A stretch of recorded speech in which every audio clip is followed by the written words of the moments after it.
Big time win tonight, guys, over the Miami Heat, 116-95. This was one of my more favorite wins of the season, just given the fact that the Knicks got off to a slow start. They were outscored 29-18 in the first quarter. And then, of course, they were trailing by, I think it was 2 points going into halftime or 1 point. End up having a monstrous third quarter, 41-15 run, and then closing out the fourth quarter, of course, with the blowout win. I get Miami has lost 8 in a row now. They're not a very good team. But just looking collectively what I saw from the guys tonight, I thought honestly everyone played well. I mean, Josh Hart had a triple double. He had 12 points, 11 assists. Also to go with 13 rebounds, 4 steals, a block. Hart was phenomenal. He knocked down 2 of his 5 threes. The first, three threes the Hart took weren't even close. And then he started to knock them down too. That's huge. If Hart can consistently knock down the 3-pointer, the Knicks have a chance against Boston or Cleveland. Again, I say a chance. It's the same thing with Mitch. It's how much can they get out of him? We'll go right to Mitchell Robinson. He was great in this one. Maybe even Mitch's best game of the year. I thought he had really, I think it was the Memphis game he was good in, but this was the best we saw of Mitch from the eye test, from the box score. He finished with 10 points, 9 rebounds, 2 steals and assists, 5 of 7 from the field. Mitch just creating second chance opportunities. We also got to see him play with Cat in the fourth quarter.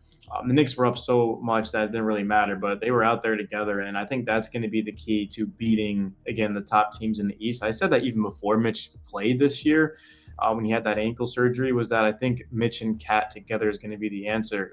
The Knicks just got picked apart against Golden State with Cat at the 5. They didn't pick apart all season. You guys, Knicks fans, you guys know better than anyone.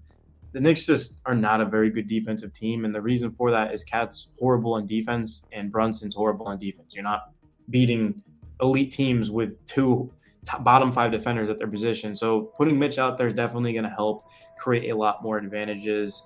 We'll go to Cat after that. He was amazing. Really, I give Cat a lot of credit because he went on a 15-0 run. After the first quarter, I almost turned the game off.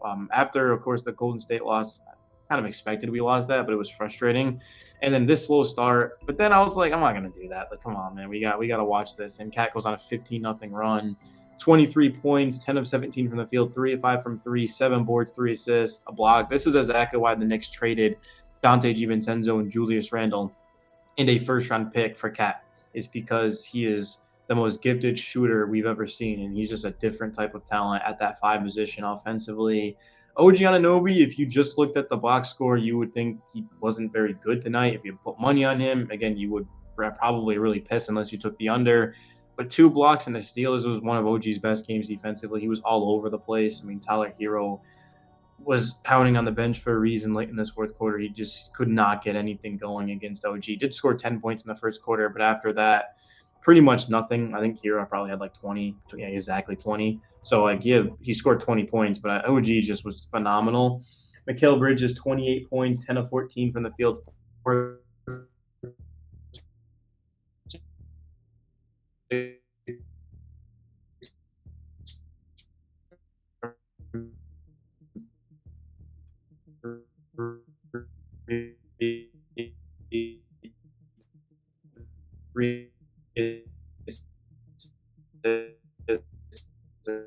Steal. Michaela is playing his best basketball of the year. Just every game, he's just putting up numbers. He's efficient. He's shooting over 60% in his last, I think, 5 games. So credit to him, man, for just another 3, 2 steals, 3 assists, and 2 boards. McBride's pestering defense in the first quarter is a large reason why this team was able to come back tonight and win. And then who else? I talked about everyone starting 5. Precious, 10 minutes, 3 boards, plus 10, 4 points. I thought he was good.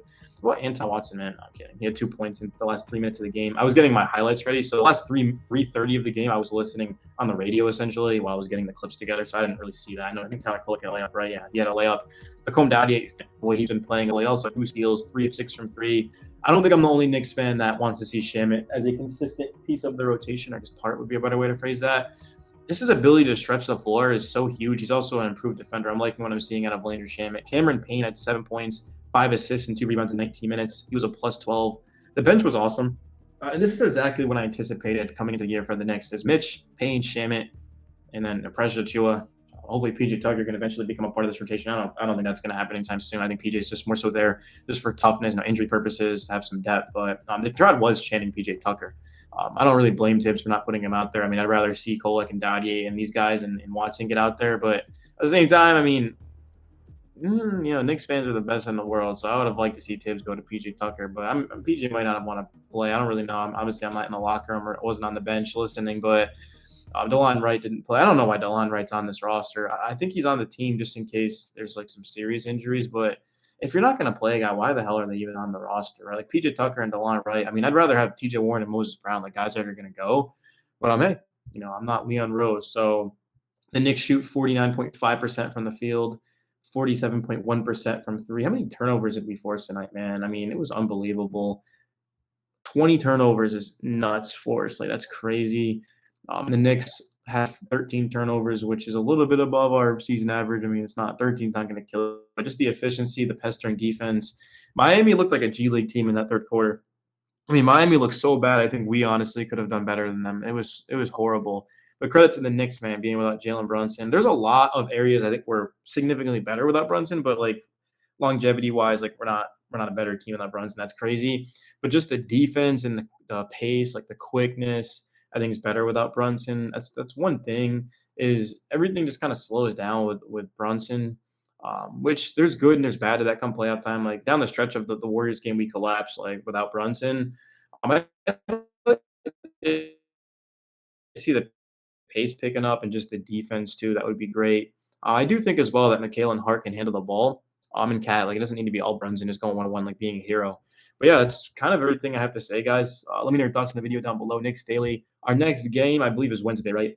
Yeah, we're gonna be playing Wednesday at San Antonio. Wow, should I go to that game? I mean, I'm in Houston. I think that's like 2 hours away. I don't know, but Thursday's a back-to-back at Charlotte. Saturday is versus Washington. Tuesday versus Dallas. AD should be back for that Tuesday game, so we'll see how we match up with him. I don't think Brunson will be back anytime soon. Probably somewhere in April. I don't know. We have a tough stretch too. The beginning of April. We're talking about Cleveland, Boston, Cleveland, Detroit. Phoenix is not that great, but they still have Devin Booker, Kevin Durant, Bradley Beal. Like, it's not an easy win. And then those are always typically fun games across the river, of course, too. But that's really it, man. I mean, this was a good win. I'm happy about it, and I really wish that this team we could just see it fully healthy. I want to evaluate it fully healthy. We haven't seen the Knicks fully healthy. I do think that in the offseason, just getting a deeper team is going to be huge. And, of course, coming to a decision about, hey, look, can we win a championship with Cat and Brunson? I think it's too early just to evaluate that over 1 year. I am hoping, though, that the Knicks can somehow try to get, like, another Dante DiVincenzo type of player. Because even though Cat's great and I would do the trade again, like, losing Devo hurts. I was watching the Timberwolves, like, 2 nights ago. I was watching them Friday night, was it? And, yeah, I miss Devo, man. He blocked a shot at the rim, hit threes as he always does, and facilitated, handled the basketball. But, yeah, of course, to get a great player, you got to give up something. But, yeah, Knicks Daily, guys, I'm out.